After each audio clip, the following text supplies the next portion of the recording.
ओम अज्ञानतिमिरान्धस्य ज्ञानञ्जनशलाकया चक्षुर्मिलितं येन तस्मै श्रीगुरुवे नमः।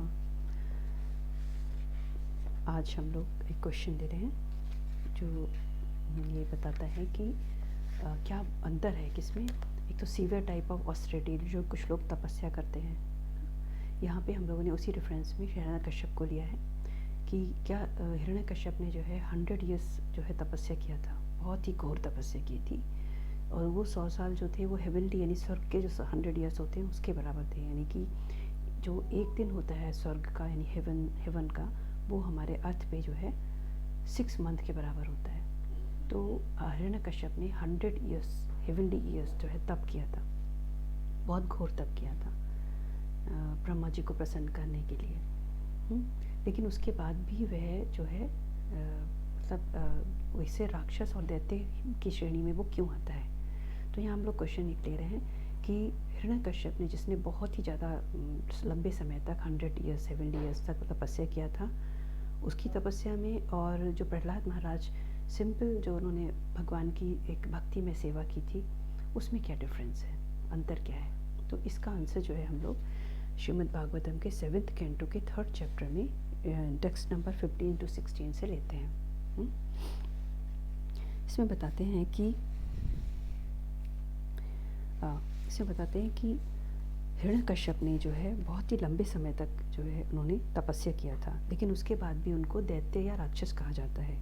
जबकि उनकी जो तपस्या थी वो एक तरीके से एक संत और ऋषि मुनि के लिए भी बहुत ही असंभव सी थी। बहुत ही उन्होंने घोर तप किया था, इतना तप किया था कि उनके जो पूरे उनका जो जहाँ पर उन्होंने तप किया था उसमें उस तप करते करते उनकी पूरे बॉडी पे जो उनकी बॉडी को अर्थवॉर्म्स ने खा लिया था। उनके ऊपर चींटियों ने अपना घर जैसा बना लिया था। बहुत अलग अलग तरीके के और भी परजीवी उनके शरीर को खा रहे थे।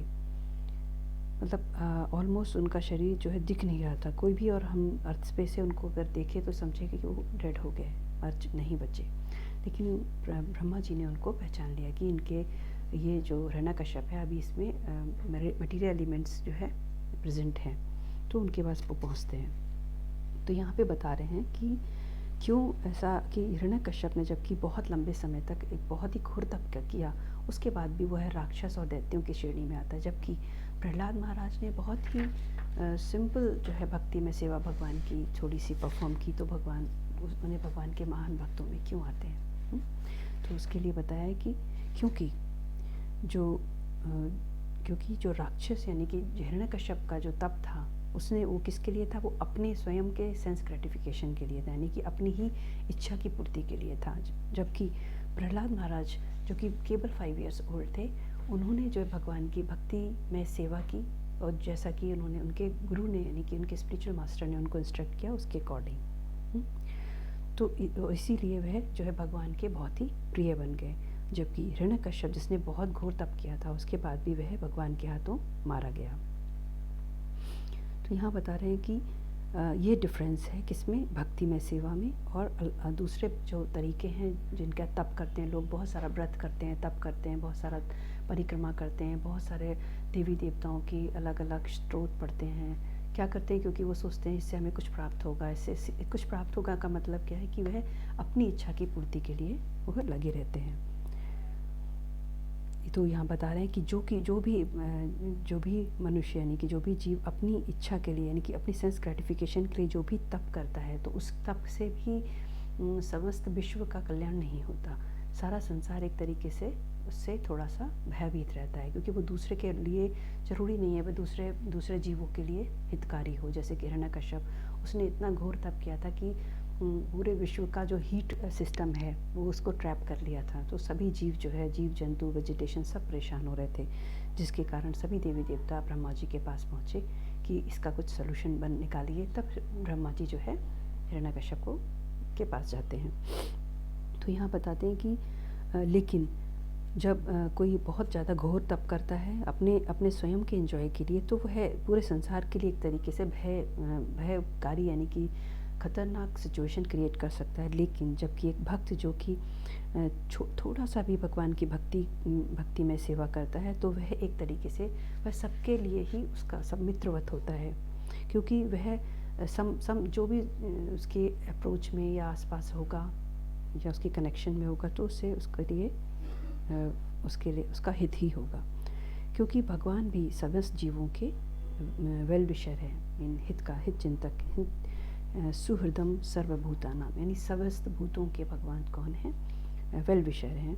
उसी प्रकार से भगवान का जो भक्त है उसमें के अंदर भी वह सारी क्वालिटीज़ आ जाती हैं।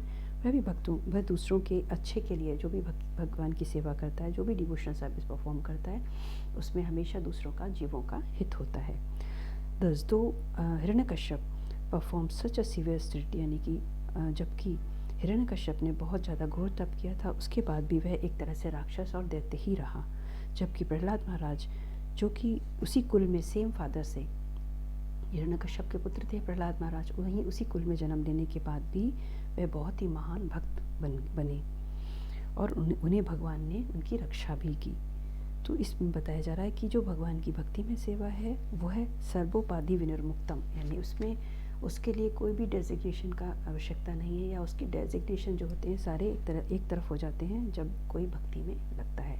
जैसे कि प्रहलाद महाराज राक्षस कुल से थे, लेकिन फिर भी जब उन्होंने भगवान की सेवा को स्वीकार कर लिया, भक्ति में सेवा स्वीकार कर ली, डिवोशनल सर्विस स्वीकार कर ली अपने गुरु के गाइडेंस के अकॉर्डिंग, तो वह एक तरह से भगवान के सबसे प्रिय भक्त बन गए। तो यहाँ बताएं कि भक्ति जो है वो एक तरह से सर्वोपाधि विनिर्मुक्तम, सभी उपाधियों से मुक्त होती है। अब आगे होता है कि अविनाशिता शून्यम, ये बताया है इसमें कि जो भक्ति होती है, यानी कि उसकी पोजीशन कैसे होती है, वह एक तरह से ऐसी पोजीशन होती है जिसके हृदय में कोई भी सांसारिक इच्छा नहीं होती। तो ऐसा भक्त जो होता है वो भगवान को बहुत प्रिय होता है। और यही डिफरेंस है किसमें, कि बहुत सीवियर ऑस्टेरिटी, जब हम लोग बहुत घोर तप करते हैं, जैसे हिरण्यकश्यप ने किया, जीव भी अपने बहुत सारे देवी देवताओं की इधर उधर जाके पूजा करते हैं, लेकिन कई तरीके की पूजा करते हैं परफेक्शन, अपने आप को परफेक्ट बनाने के लिए, लेकिन उनको वह जो है भगवान के भक्त की श्रेणी में नहीं आ पाते। जबकि कोई जीव जो कि किसी अपने गुरु के माध्यम, गुरु के इंस्ट्रक्शन को फॉलो करता हुआ अगर भक्ति में थोड़ी सी भी भक्ति में सेवा करता है या भक्ति में आता है, तो वह भगवान को प्रिय हो जाता है, भगवान का प्रिय पात्र हो जाता है। हरे कृष्ण।